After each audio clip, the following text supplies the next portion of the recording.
Hey everyone, welcome to our third Coach's Corner. Today we're going to talk about conditioning. So Ryan's going to give you a definition of what we consider conditioning is, and then some general guidelines that we use when we prescribe conditioning into our programming and what we do for ourselves. So conditioning is essentially an anaerobic workout all in one. Trying to get your heart rate up, get used to being able to move quickly and efficiently, as well as taxing your muscular system. It's pretty much a basic definition of your conditioning. Can you put that in layman's terms? Move medium to heavy weights at a quick pace. You're not trying to beat yourself into the dirt. You're not trying to go on a marathon run or anything like that. You're basically just trying to do your farmer's walks, your sled drags, kettlebell swings, anything simple, but also that will raise your heart up a little bit and move at the same time. That makes sense. So would you say that if you do a 0 to 10 RPE, it'd be around a 7 to 8 kind of that you want your intensity at? Yeah, yep.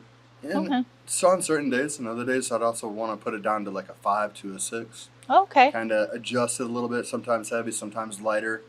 Get the best of both worlds, let you move a little bit faster, let you not get as beat up if you've got some heavy work coming up. So basically we're not trying to beat ourselves up completely. No. Yeah. No, you don't want to walk away limp and shaky. Ooh, yeah, no. I can't imagine that would be good for your other training sessions No. then. So the conditioning should support and it should help you utilize everything else that you want to in addition to your actual training. So how long would you say would be a good time frame to do conditioning? I'd put conditioning anywhere from 10 to 20 minutes tops.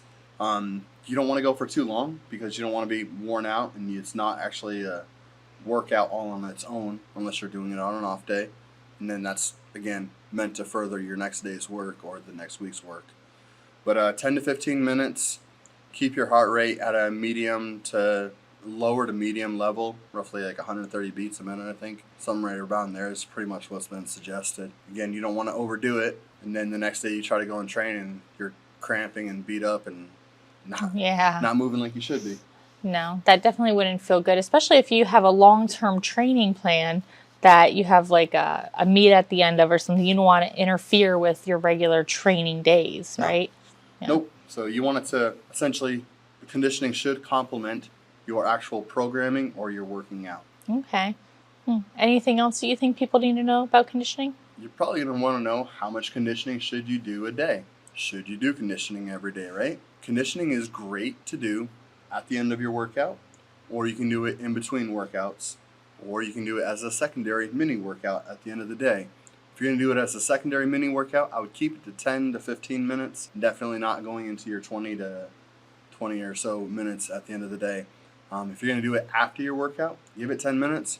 You've already trained essentially for 45 minutes, right? Yeah. 45 minutes to at least an hour. You don't need to add more onto that and deplete your reserves. Okay, so basically what I'm hearing about conditioning is that it's something that combines both kind of weight training and cardio together, and we're trying to get our heart rate up and work our muscles, but not to the point where we can't function for the rest of that day or the next day kind of thing. Yeah, you don't want to fatigue yourself, essentially. Okay. You got to come back and work out the next day. Yeah, we definitely don't want to mess with that. But, you know, what about people who just use conditioning as part of, like, they're not powerlifters, not in sport? How is conditioning good for them? So the conditioning would be good for them because it keeps you active, keeps your heart healthy, keeps your muscles working, so you're getting a lot of good blood flow to them. You're getting all the essential nutrients that you need that your blood's going to carry, the oxygen as well.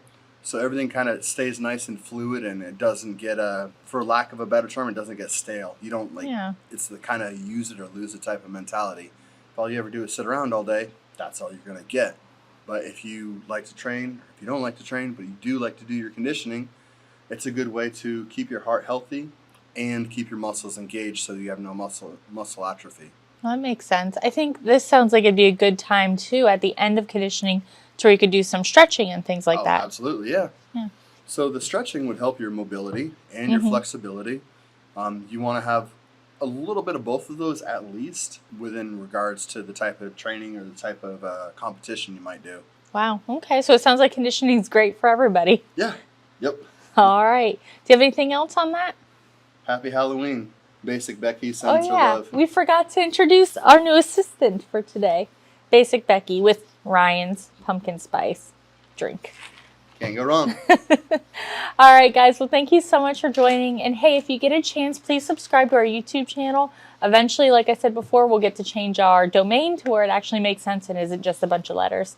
Hope you guys have a happy Halloween, and we'll talk to you soon. Happy Fridays.